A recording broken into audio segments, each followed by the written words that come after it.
Your true wealth is your time and freedom. Money is just a tool for trading your time. It's a container to store your economic energy until you're ready to deploy it. But the whole world has been turned away from real money and has been fooled into using currency.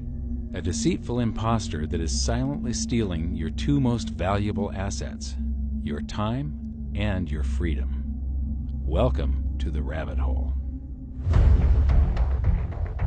We are entering a period of financial crisis that is the greatest the world has ever known. The wealth transfer that will take place during this decade is the greatest wealth transfer in history. Wealth is never destroyed, it is merely transferred, and that means that on the opposite side of every crisis there is an opportunity. The great news is that all you have to do to turn this crisis into your great opportunity is to educate yourself.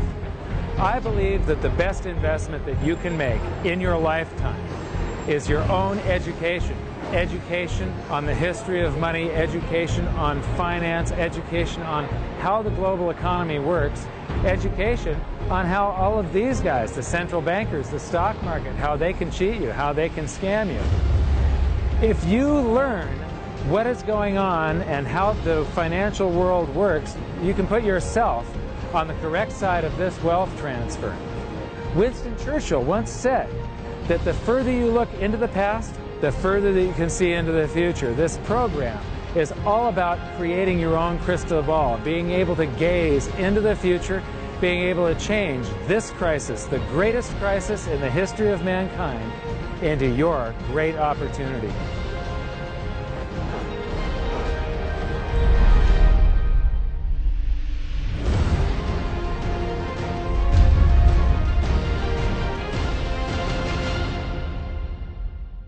The hidden secrets of money, some of them are hidden in plain sight. They're like right in front of you. The way the monetary system works is something that isn't actually hidden away from all of us. It's out in the open, but it's complex and people just they can't see how it works. It's hard for them to imagine that we're living in such a hoax. Others are meant to be secret, but the truth is slowly coming out, like the Federal Reserve being a private corporation and not really part of the U.S. government. But when I started studying this, what I found was that there was no place that I could point people to where they could get it all in one spot.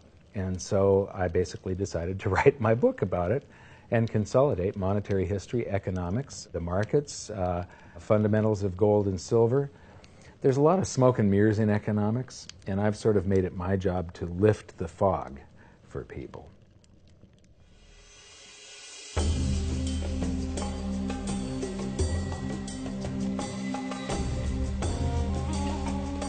Welcome to Egypt. This is where it all began.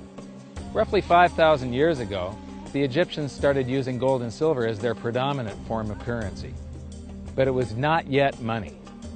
The pieces of gold and silver that they were using were odd sizes and weights, odd purities, so it still was not interchangeable, where each unit is the same as the next.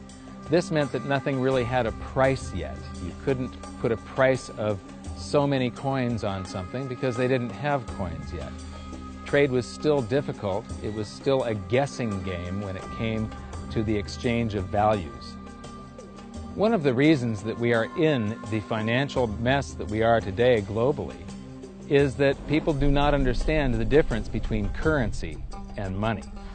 Currency is a medium of exchange, a unit of account. It is portable, durable, divisible, and something called fungible. Fungible means that each unit is the same as the next unit. A dollar in my pocket buys the same amount as a dollar in your pocket. Money is all of those things plus a store of value over a long period of time. Even financial planners, bankers, your accountant, they don't understand the difference between currency and money. The currency in your pocket is a medium of exchange. It's a unit of account because it's got numbers on it. It's somewhat durable, it's portable, it's divisible in that you can make change, and it's fungible. A dollar in my pocket buys the same amount as a dollar in your pocket. But because governments can print more and more and more of it and dilute the currency supply, it's continually transferring wealth out of your pocket, out of your bank account, to the government and to the banking system. The reason that gold and silver are the optimum form of money is because of their properties. It's an easy medium of exchange because gold and silver store a large amount of value in a very small area. It's a unit of account. Pure gold has the same value all over the planet. So an ounce of gold buys the same amount here in Egypt as it would in China or in the United States. It's durable. The same gold that Egyptians were using in trade 5,000 years ago is still here with us today. It does not corrode. It's divisible. You can make change with it. It's very portable. You could use something like oil as money. It's just that you can't carry around a barrel of oil on your back. It's fungible. Pure gold is the same wherever it is on Earth. Pure silver is the same wherever it is on Earth. It's limited in quantity. That's the reason that it maintains its purchasing power. Governments cannot print it. Over the last 5,000 years, only gold and silver have maintained their purchasing power. There have been thousands upon thousands of fiat currencies, currencies that are unbacked by gold or silver, and they have all gone to zero. It's a 100% failure rate. Well, fiat currency, of course, is a currency that exists at the dictate or by fiat from a government. You say they have their printing presses, and the paper money rolls off the printing presses. And then they give it the fiat designation, which makes the currency official. It's just worthless paper. But when Ben Bernanke gives it the special sign, and they have the cult meeting at the Federal Open Market Committee meetings, it suddenly becomes currency. If you look at what's really going on, it's a con game.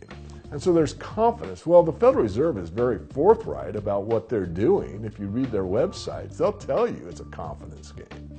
They tell you that there's no intrinsic value in their money. They'll tell you that they print it backed by absolutely nothing. They actually display all these facts.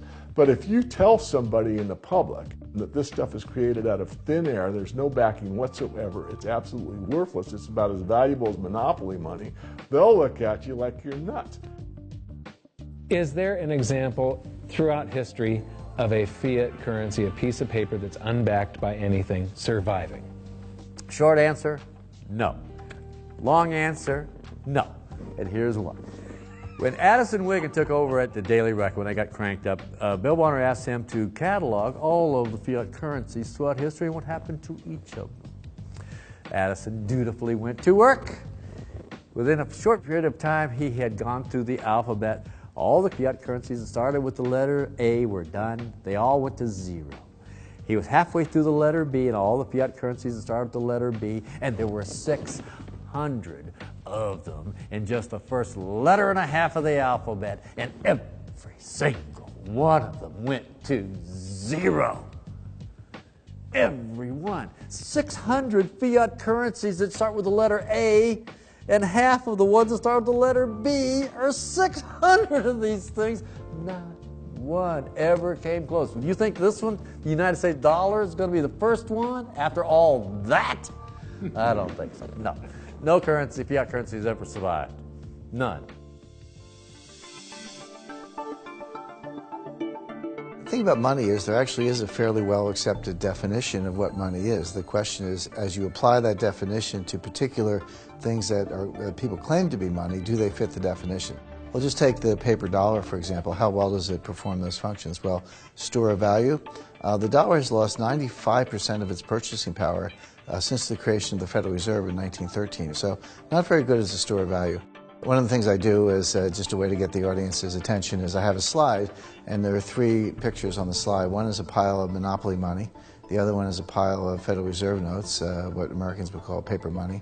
The other one is a solid gold American Eagle 1-ounce coin.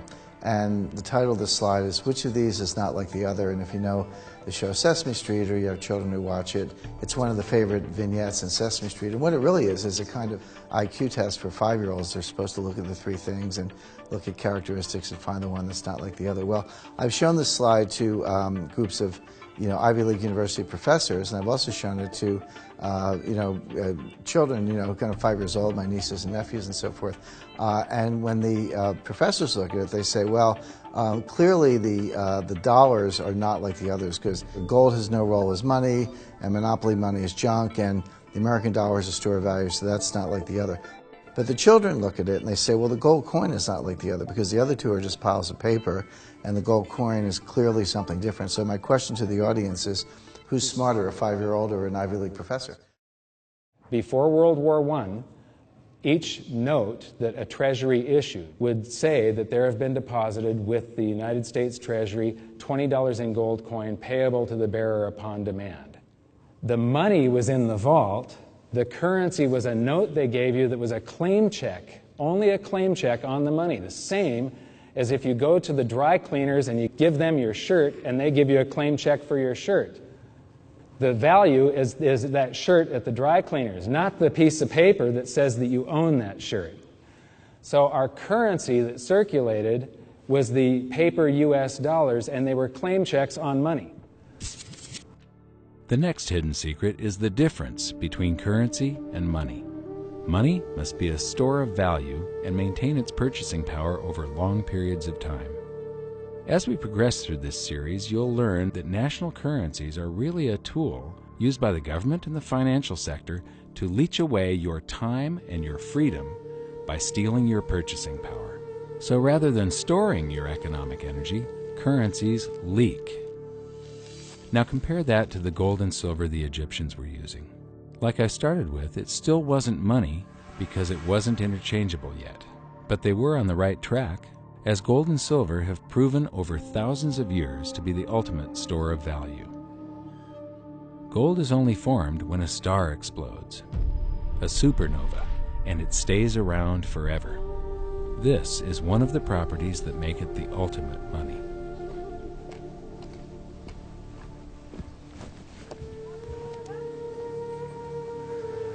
People are amazed that after 5,000 years, the pyramids are still here. But what I'm more amazed at is that the currency that the people that built this were using, that currency, that gold and silver that they were using in trade on a daily basis, is still around today. It may have been melted down and re-refined, and it's in a coin or a bar or in some piece of jewelry, but it's still with us today, and it still purchases something. Yes, it is the ultimate money because there is nothing else even in the same league. It's divisible, it's permanent, it's a store of value, it's a unit of account. It's got everything you want out of money, but it doesn't go away, and it can't be increased. That is what makes gold the most beautiful money of all. What more could you ask out of a money? It keeps governments under control. You can maintain a solvent system. Governments don't like gold at present because they're getting away with the fiat currencies, and they'll do everything they can to discredit it as an asset class. I mean, my goodness, gold has outperformed the Dow Jones Industrial Average in each of the last 7 years, yet it's not considered a legitimate asset class. Why? Again, it's the fear that maybe gold will be imposed on the system, that it will constrain government ability to spend beyond its means. They can't print it. They can't print it, no. The proper definition of inflation, I use Milton Friedman's definition. Inflation is an expansion of the currency supply. Deflation is a contraction of the currency supply. If you expand the currency supply, eventually prices will rise. And if you contract the currency supply, eventually prices will fall. This is a pool, but it's not a pool of water. This is the currency pool. And these are prices. And if you expand the currency supply, prices like a sponge in water have to rise to suck up the excess currency. Governments never stop printing more currency and adding currency to circulation. Therefore, prices keep on going up, not because the stuff that you're trying to buy is changing. The real estate doesn't change. What has changed is the currency purchases less and less. It's the currency going down, not prices going up. The truth is, what we have that makes our world work right now is a big story. None of it's real. It's all just promises. And if you think about it, that's how currency began to work in the beginning. You know, before we had currency, we had barter. I'll give you 3 coconuts and you give me 4 fish, because that's kind of a fair exchange on coconuts to fish. But that got complicated, so we had to invent this thing called money to be a divisible, portable medium of exchange. And the challenge is that we lost that a long time ago, when we lost having things of value be our currency. And now we have this thing called numbers and accounts. But trust me, it is not real. It's a big made-up story. One of the biggest make-believe stories ever is called quantitative easing, which sounds complex, but it's really just a smoke and mirrors term for currency creation. QE started with the banking bailouts back in 2009. This currency was created out of thin air and then given to the banks, who paid themselves record bonuses in reward for crashing the world economy. This is a global phenomenon, but all you have to remember for now is that whether it's QE bailouts or stimulus programs, these are all just voodoo, hocus-pocus terms for increased currency creation. I believe gold and silver will reassert themselves as money. And when they do, there just isn't enough. And their purchasing power is going to go up many, many, many times. Egypt is an amazing place. There's a franticness about it, and utter chaos, especially like the traffic. But when it comes to like all of the merchants that are trying to get every last dime out of you, you get fleeced to the point where you come back with an empty wallet. But you know what? They're amateurs compared to Wall Street. In the past several years, I've spoken in many countries about the crisis that's coming, and a lot of people think that they're going to be okay in their country, that it's only going to happen to the United States or maybe the United States in Europe. But what they don't realize is that this is a global phenomenon. I got to show you something here. This is base currency in the United States. This is the number of paper dollars that exist, basically. It took 200 years to go from no dollars in existence to 825 billion. And then we had the bailouts, and then we had QE1, quantitative easing 1, then QE2, and then we had QE3, and then QE4, and then soon we're going to have QE57 and QE382. And it isn't just here. This is what the Canadian currency supply looks like.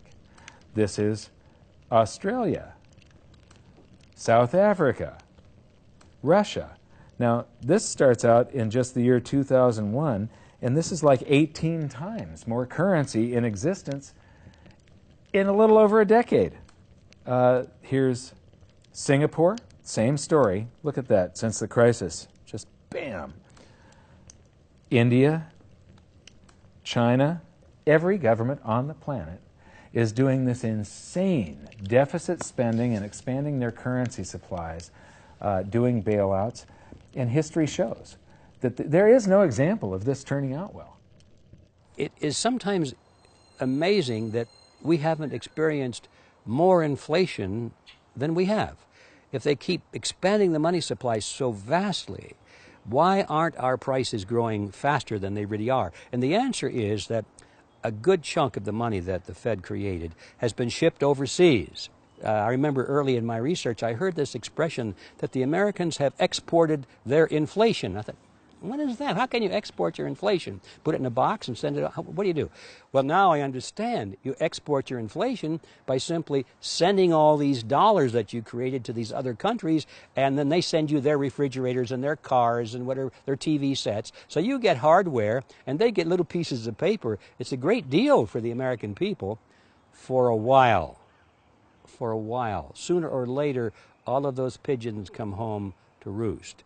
When the time comes, as it looks like it's now coming, when the rest of the world is saying, we don't want to play this game anymore, Uncle Sam's dollars are just becoming worthless, there are too many of them, we've got to find something else other than American dollars, then those dollars start to come back to America. People say, we don't want them anymore, what do we do with them? Once this revs up, and we've got this little trickle of money coming back that we previously exported, once it becomes a flood and it starts to rush back, now we are getting our former exported inflation brought back to us, and then we'll see the quantity of money inside the United States grow much more rapidly even than the Federal Reserve can create it, because we're getting a previous money back.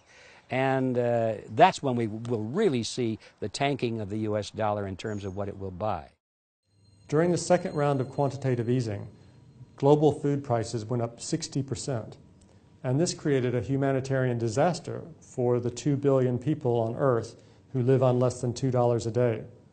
These people were hungry to start with, they became hungrier, and some of them started overthrowing their governments in North Africa and around the Middle East. So quantitative easing was the spark that ignited the Arab Spring. So that's it. When you create money, you get some sort of inflation. It just depends on where the inflation goes. It's all going down, down, down. Peasants are reeling from a game of coins and crowns. Given the premise that you have a permanent underclass or poor class, and how does inflation affect them disproportionately, it affects them basically in the percentage of their income that goes to food. And we see this as a ratio, and we know that there are some danger points. For example, in Egypt recently, once that ratio got to 40% of income going to food and the price of food rising due to inflation, when it got to 40%, that's historically a point where people actually stage a revolution. That's exactly what we saw. The French Revolution, similarly, was all around the price of food getting to a certain critical point where people simply, the risk-reward for revolution was favorable toward revolution. When they print it up, then it all goes down. Well, exactly right, because when you have a runaway inflation, it's punishing the very people who are most productive in society. In other words, the people that produce more than they consume and save the difference. The problem is that those productive people, the savers, save in their national currency. And unfortunately, the national currency is just a fiat piece of paper at this point. So when it's destroyed through runaway inflation, that $100,000 that you were hoping to retire on doesn't exist. And the things that you were going to buy with it and provide for others don't exist either. Now what are you going to do? So that all seems pretty scary. However, this is going to happen, and you can only play the hand that you're dealt. But the great news is that gold and silver always end up doing an accounting of the expansion of the currency supplies. Basically, the will of the public and the free markets. When governments do this kind of stuff to their currency supply, they debase it. Eventually, it comes back in inflation. People sense the loss of their purchasing power. They rush back to gold and silver, and they bid the value of the gold and silver up in the country until it meets or exceeds the value of all the currency in circulation. This is a process that's been going on over and over again throughout history, except this time it's happening on a global scale. It has never before happened in all countries at once. And that means that this is the greatest wealth transfer in history. Therefore, it's the greatest opportunity in history, and it's not going to happen again in your lifetime. So now we've learned that your true wealth is your time and your freedom. Money is a trading tool that stores the economic energy that is your time and freedom, whereas currencies leak them away. Gold and silver are the ultimate money simply because of their properties. Fiat currencies are based solely on confidence and always return to their intrinsic value of zero. Governments don't like gold because it imposes restraint. Rising prices are a symptom of an expanding currency supply, and gold and silver always account for an expanding currency supply. So that's it for this episode. Join me next time as we begin to investigate how monetary history just repeats and repeats, and how gold and silver always win the battle between currency and money. Until then, my challenge to you is to stop calling currency money. It's a crucial first step towards setting your mind free of all this economic voodoo and changing your context.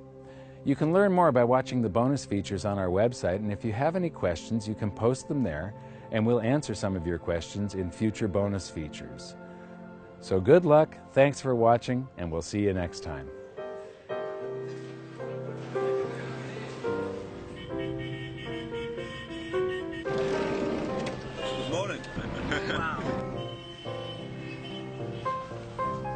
What does fiat mean? It comes from the Latin for crappy car.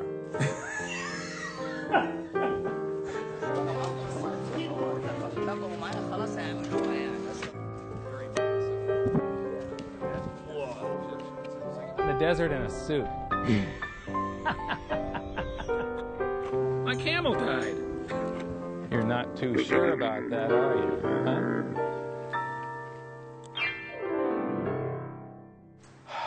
I am ready for a good long nap. Hi, welcome to this bonus feature for the very first episode of Hidden Secrets of Money. And this is currency versus money. So that's the major topic that